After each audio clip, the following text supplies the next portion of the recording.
다음은 사연 상담 한번 해보겠습니다. 부모님이 주신 집 때문에 잠을 잘 못 잡니다. 라는 분의 사연입니다. 제가 운영하는 멤버십이죠. 부익남 바이집을 검색하셔가지고 들어오시면은 다양한 분들과 이제 칼럼 및 이제 VOD 또 이제 강연을 지금 제공하고 있는데 여기 이제 사연 신청이 있습니다. 이 사연 신청 들어오셔서 남겨주시면 돼요. 자, 사연 한번 읽어보겠습니다. 안녕하세요, 부익남님. 저는 부익남님 찐팬이지만 제가 직접 사연을 신청하게 될 줄은 몰랐습니다. 그만큼 지금 많이 간절하고 혼란스러운 40대 초반 싱글입니다. 결혼 계획은 전혀 없고요. 혼자 사는 삶에 만족하고 살고 있는데 20대에는 시원하게 먹고 썼습니다. 그러다가 30대 들어서 바짝 몇 년 모으는 재미를 느꼈고요. 34세 무렵에 1억 2천만 원을 모아서 8천만 원 대출받아서 서울 강북권에 혼자 살기 딱 좋은 신축 빌라 투룸을 매수했습니다. 그런데 저는 남의 돈을 쓰는 것 자체가 너무 불편한 사람이에요. 8천만 원 빚이 부담스러워가지고 2년 안에 굶어 죽을 듯 살면서 갚아버렸습니다. 그러니까 1년에 4천씩 모아서 갚았다는 거죠. 그 사이에 3년 동안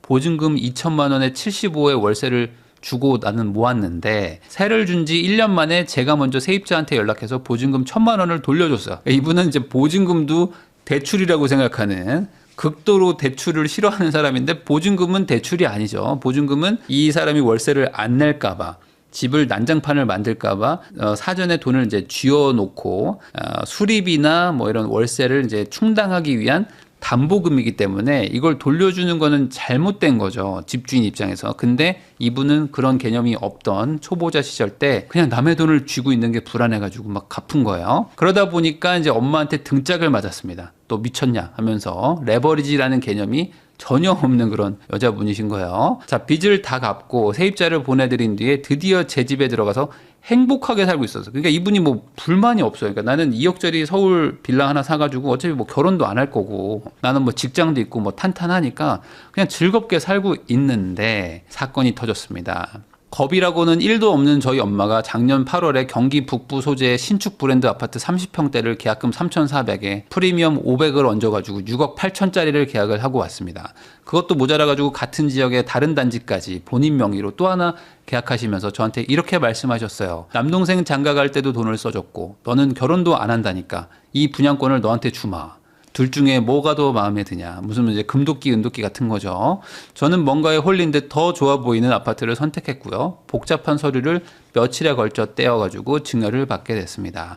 어쨌든 엄마가 나한테 한 6,800만 원 준 거 아닙니까? 그러니까 한 7천만 원 주니까 기분 좋다. 거기다가 이제 신축 브랜드 아파트가 생기니까 더 기분 좋았겠죠. 그러던 어느 날 부동산 공부를 조금씩 하다 보니 이제 점점 잠이 안 오기 시작을 한 겁니다. 왜냐? 고민이 세 가지였는데 첫 번째, 이 아파트 입주가 27년 12월인데 빌라를 팔더라도 잔금으로 5천만 원 정도 더 필요한 거예요. 이분은 지금 대출을 극도로 싫어하는, 그러니까 세입자한테 받은 보증금도 돌려주는 스타일인데 5천을 대출 받으려니까 미치겠는 거죠. 자, 그러니까 이 돈을 어떻게 모으냐. 이거 앞으로 이제 한 1년 반 안에 모아야 되는데 뭐 가능하다면 하겠지만 이거 쉽지 않은 금액이죠. 자, 솔직히 무섭습니다. 두 번째, 30평대 아파트 대출만 한 4억을 받아야 돼요. 그러면은 이거 어떡하지? 내가 이제 앞으로 이거 어떻게 갚지? 하면서 이제 벌써부터 압박감이 큰 거죠. 혼자 들어가가지고 원금, 이자, 관리비까지 감당하면서, 왜냐면 이분은 이제 빌라도 충분히 만족스럽게 살고 있는데 나 어차피 혼자 사는데 갑자기 30평대 아파트 신축 들어가가지고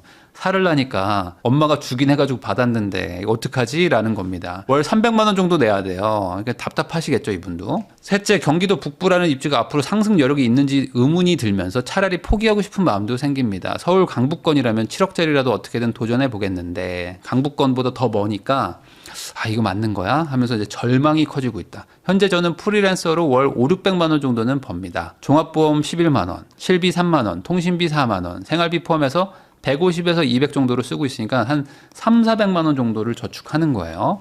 차도 없어요. 그러니까 이분이 진짜 지금은 이제 20대 때 한번 시원하게 놀고 돈 다 쓰고 나서 착실하게 사신 지가 10년이 넘었기 때문에 되게 잘하고 계시는데 갑자기 엄마가 나한테 뭘 하나 딱 던져주더니 이제 인생의 숙제를 준 거죠.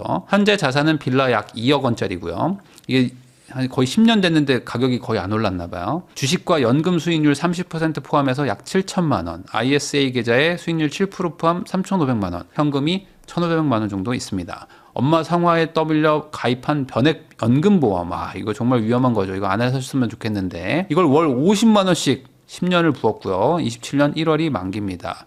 이것도 계속 두는 게 맞는지조차 모르겠습니다. 이게 변액 연금 뭐 이런 거 붙으면은 안 좋다고들 하는데 이건 꼭 잘 좀 알아보시고 잘 정리하시면 좋겠는데 전반적으로 엄마가 조금 좀 위험한 스타일이긴 하네요. 빌라는 내놨는데 아직 보러 오는 사람이 한 명도 없습니다. 2억 원에 팔린다는 가정하에 입주 시점까지 잔금 6, 7천만 원을 마련할 계획입니다. 저와 같은 상황에 엄마도 다른 단지 분양권, 그러니까 엄마도 지금 힘들어 지금. 왜냐면 엄마도 같이 분양권을 또 하나 샀거든요. 같은 동네에 하나씩 사가지고 딸 하나 주고 본인도 하나 가지고 두 분 다 지금 힘들어하는 케이스예요. 요즘 많이 풀이 죽어 계십니다. 모녀가 나란히 같은 지역 분양권을 하나씩 안고 밤잠을 설치는 상황인데 어떻게 해야 될까요? 내가 가지고 있는 거를 정리를 해야 되는데 어떡할까요? 라는 게 요즘의 사연의 한 반 이상입니다. 그러니까 요즘 막 올라가는 동네를 잘 가지고 계신 분이 별로 없고요. 대부분 이제 올라가는 동네 옆에서 구경하는 거를 가지고 계신 분들이 많습니다. 제 옆 동네는 많이 올라가는데 저희 집은 하나도 안 올라요. 라는 분들이 많죠. 훨씬 많고 그런 분들이 사연을 막 적습니다. 그러면서 이거 팔아야 될까요? 어떡하죠? 뭐 이렇게 하시는데 이런 분들한테 제가 좀 드리고 싶은 기본적인 사고 방식에 대해서 좀 설명을 드리고 싶은 거예요. 먼저 이제 베스트를 찾지 말라라는 게 되게 중요한 개념입니다. 그러니까 초보자일수록 베스트를 찾고요. 진짜 초보자, 이제 입문자들은 베스트 오브 베스트를 찾습니다. 제가 돈을 최고로 많이 벌 수 있는 거를 알려주세요. 뭐 이러거든요. 그러니까 초보자일수록 욕심이 많아요. 그리고 이제 한번 이 바닥을 한번 돌아보면은 이제 겸손을 찾죠. 이 바닥 겸손해야 된다라는 거를 그때서 알게 됩니다. 그러니까 점점 실력이 쌓일수록 좀 겸손해지고요. 겸손하지 않은 분들이 초보자인 경우 입문자인 경우가 많아요. 그러니까 모든 투자는 상대평가인데 항상 내가 최고의 투자를 하고 싶어. 근데 돈은 3천만 원밖에 없어. 돈은 1,000만 원밖에 없어. 이런 분들이 많습니다. 왜냐? 이게 약간 주식 마인드거든요. 그러니까 주식은 뭐 베스트를 찾을 수 있겠죠. 언제든지 옮기면 그만이니까. 갈아타기 비용이 높은 게 부동산이고 갈아타기 비용이 낮은 게 주식인데 주식은 베스트에서 찾으시고 이 부동산은 내가 살 수 있는 것들 중에서 상대평가로 사고 팔고 하는 것이다. 그래서 팔아야 할까요? 라고 물어보시는 분들한테 제가 이제 항상 말하는 게 뭐냐면 팔고 뭐 사실 건데요? 라고 물어보면 팔아야 사죠. 뭐 이런 정도입니다. 그러니까 네? 그 무슨 말이에요? 그러니까 이런 느낌? 그러니까 뭐냐면 그러니까 뭔가를 판다는 거는 사기 위해서 파는 건데 팔고 현금 들고 있을 거냐 이거죠. 그러니까 뒤가 없이 행동하시면 안 된다. 주식은 현금화해놓고 기다리는 것도 뭐 전략이라면 부동산에서는 잘 맞지 않습니다. 자, 경기 북부의 신축 브랜드 6억 8천만 원에 이제 매수를 한 거를 이제 받아온 거고 빌라를 팔아도 잔금으로 5천만 원 정도가 더 필요한 상황인 거죠. 그러니까 여기서부터가 이제 걱정의 시작인 겁니다. 나는 잘 살고 있었는데 이제 잔금은 다가오고 그러니까 빌라를 팔고 옮겨야 될까? 아니면 얘를 그냥 전매로 팔아버릴까? 고민이신데 초보자를 기준으로 제가 말씀드리면 생각의 흐름을 정리하는 3단계입니다. 뭔가를 팔고 싶다. 내가 뭔가 팔고 싶어. 그럼 이대로 하세요. 자, 첫 번째, 유지 가능한가? 유지 가능한지부터 따져보세요. 자, 먼저 이분이 월 5, 600 정도를 법니다. 그리고 이제 생활비를 포함해서 100에서 200 정도 쓰시기 때문에 어쨌든 저축률이 상당히 괜찮아요. 빌라가 2억짜리, 그 다음에 이제 주식에 연금 한 7천, 그리고 ISA에 3,500, 현금 1,500까지 들어 있습니다. 대략 그냥 정리해 보면은 저축 가능 금액이 월 300만 원이고 빌라 포함해 가지고 싹 다 정리하면 순자산이 뭐 3억 정도 언저리인 것 같아요. 자, 그러면은 빌라를 팔든지 요 분양권인 요 아파트를 팔든지 둘 중에 하나는 팔아야 됩니다. 둘 다 유지는 안 되죠. 그러니까 1번이 유지 가능한가? 유지는 안 된다. 얘를 팔든 둘 중에 하나는 처리해야 된다. 자, 근데 이제 이분이 걱정되는 건 뭐냐면은 아니 여기 들어가가지고 대출을 한 4억을 더 넘게 받아서 들어가면 관리비도 내야 되죠. 그리고 이제 여기서 이제 원리금만 한 300만 원 내야 되는데 내가 지금 저축을 300 하는데 원리금으로 300 내면 저축도 못 하고 나는 대출을 극도로 싫어하는 사람인데 뭐 세입자한테 받은 보증금도 돌려주는 사람인데 대출 4억을 끼고 살면 30평대에 혼자 살면서 마음만 불편할 것 같다라는 생각을 하고 계신 겁니다. 근데 들어가서 살아야 되는 거는 아니에요. 꼭 그럴 필요는 없다. 뭐 실거주 의무지역도 아니고 그냥 어떻게든 잔금을 내는 게 중요합니다. 왜냐면 잔금을 보통 이제 전세를 맞춰가지고 냈는데 이게 지금 안 되거든요. 이렇게 하는 순간 이 세입자가 전세 대출을 못 받아요. 그러다 보니까 어떻게든 잔금은 먼저 한번 내고 낸 다음에 세입자를 맞추면은 그걸 맞춰가지고 뭐 대출을 갚든지 하면서 안 들어가도 되니까 유지를 할 수는 있습니다. 유지를 할 수는 있다. 30평대 아파트에 대출만 4억 초반 혼자 들어가가지고 강남 뭐 감당하면서 사는 게 맞는 건지 고민이라고 하셨기 때문에 걱정이 시작된 거라면은 들어가서 살 필요가 없는 거는 맞아요. 맞고 안 들어가도 된다. 또 맞다. 그러니까 너무 걱정하지는 마라. 잔금만 어떻게든 내가 대출이든 뭐든 뭐 잠깐 친구한테 빌리든 해서 맞추면 뭐 못 맞출 정도의 금액대는 아니니까 맞추면 그 다음에 조금 시간 들여가지고 전세를 또 이제 세입자 구하해서 나머지 대출 싹 정리하면은 전세 끼고 운영이 가능하니까 투자와 거주를 분리한다는 개념으로 가능하다.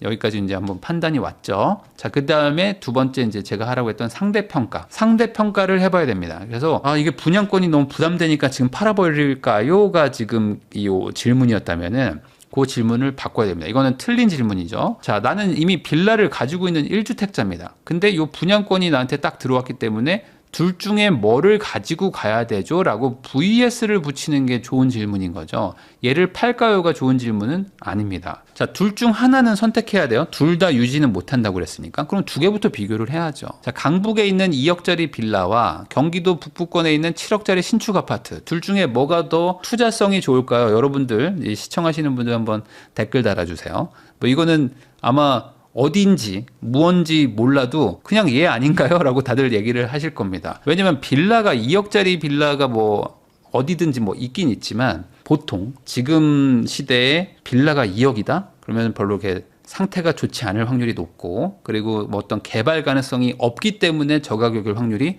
높습니다. 어느 정도 재개발이 진행이 되거나 아니면은 뭐 정비구역으로 될 것만 같아도 이 가격대 볼 수 없다.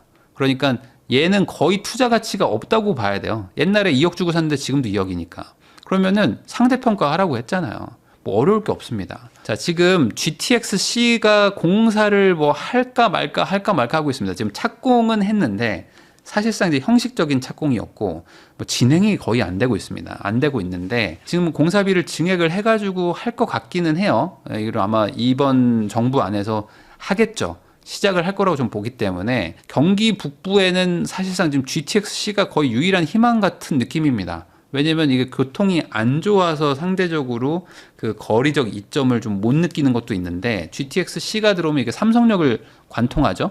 그리고 이제 좋은 위치들을 다 지나가기 때문에 괜찮거든요. 그러면 이게 언제 들어오냐? 아직은 하세월이죠. 자, 근데 이게 왜 이런 일이 중요하냐면 과거에 이 단지를 분양할 때 그리고 분양가를 책정할 때 이 GTX-C를 다 반영을 했죠. 호재를 많이 반영을 하지 않았겠습니까? 그러다 보니까 분양가도 꽤 높았고 그리고 그 분양가가 높았기 때문에 상대적으로 프리미엄도 별로 안 붙고 하니까 지금 팔까 말까 고민하고 계신 거예요. 그래서 뭐 안 사고 다른 거를 샀다면 더 좋았겠죠. 그렇지만 이미 산 걸 어떡합니까? 그러니까 매수했다면 어쩔 수 없는 거기 때문에 내가 샀으니까 판다가 아니고요.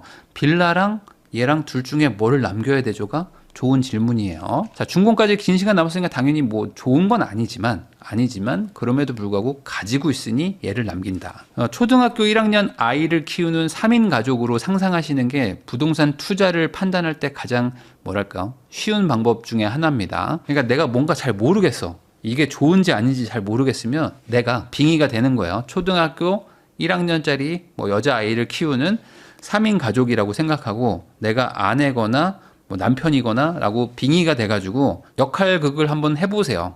우리 집이 이런 가족이 살기 좋은가? 자, 이분이 지금 결혼 계획이 전혀 없다고 그랬죠. 그리고 혼자 사는 삶에 아주 만족하고 계시다고 했습니다. 그러니까 이렇기 때문에 나만 잘 살면 돼 라고 해서 3인 가족이 싫어하는 집을 사신 거예요. 그래서 2억짜리를 거의 10년 전에 샀는데 지금도 2억인 겁니다. 그러니까 이제 투자 가치가 없는 걸 산 거죠. 근데 여러분들 이제 오해하시면 안 되는 게 나는 비혼이고 뭐 미혼이고 난 어차피 결혼 안 하고 애도 안 낳을 거니까 투자가 의미 없어 라고 생각하시면 안 됩니다. 이 혼자잖아요. 어찌 보면 돈을 같이 벌 사람도 없고 나를 좀 서포트 해줄 만한 사람도 없는 나는 이제 혼자 사는 사람이니까 혼자일수록 노후 대비가 훨씬 중요하고요. 특히 근로를 내가 못하게 될 확률이 언젠가 있을 거 아닙니까? 내가 만약에 몸이 아프면 배우자가 일을 할 텐데 내가 배우자가 없잖아요. 그러면은 내가 일 못하는 순간 우리의 가정의 소득이 끊긴단 말이죠.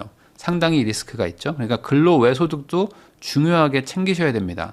그래서 비혼이거나 뭐 이런 분들이 자녀가 없으니까 오히려 뭐 풍족하게 쓸 거 쓰고 산다라고 생각하시겠지만 이거는 저는 뭐 단기적으로는 그럴 수 있어도 장기로 봤을 때 조금 위험할 수 있다. 왜냐하면 요즘에 이제 평생 일하고 산다는 게 점점 어려워지는 시대로 가고 있습니다. 그러면은 물론 뭐 둘이 같이 산다고 해결책이 있는 건 아니지만 혼자 살면 이제 확실하게 리스크는 올라가는 거죠. 뭘 하더라도 내가 몸이 아프거나 하면은 이제 소득을 벌 사람이 없으니까. 그래서 이제 저는 집으로 돈 안 벌어도 돼요. 어차피 혼자 사니까요. 라는 생각은 좀 인생을 너무 쉽게 보는 것이다. 인생이 이렇게 쉽지가 않습니다. 호락호락하지 않아요. 나 혼자 살면서도 막 행복하게 살 수 있게 그렇게 경제적으로 윤택한 사람이 많진 않을 거 아닙니까?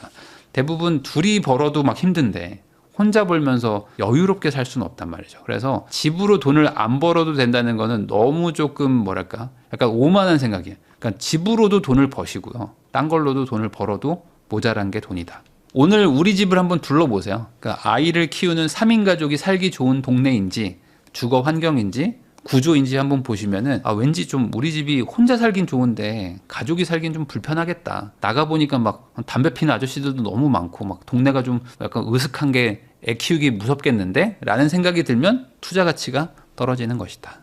남들이 달리고 있는데 나 혼자 서 있거나 걸어가는 거는 뒤처지는 거랑 똑같거든요. 그러니까 남들 하는 만큼은 하셔야지 저는 뭐 그냥 혼자 사니까 뭐 그냥 아무 상관없습니다. 뭐 빌라에 살아도 돼요. 라고 생각하시면은 위험하다. 라고 저는 생각을 하고요. 지금 다행인 거는 어쨌든 노도강, 금관구, 뭐 이렇게 서울 외곽 지역으로도 지금 그 매수세가 많이 붙었고, 특히 지금 전월세가 없어가지고 전월세 대란이 뭐 시작된 곳도 있고 곧 시작될 곳들도 많습니다. 특히 이제 10억 이하에서 막 급등하는 단지들이 막 늘어나고 있어요. 그러면 어떻다? 이제 서울 외곽도 그런 일들이 일어나면은 경기도까지도 이제 번져 나가는 거죠.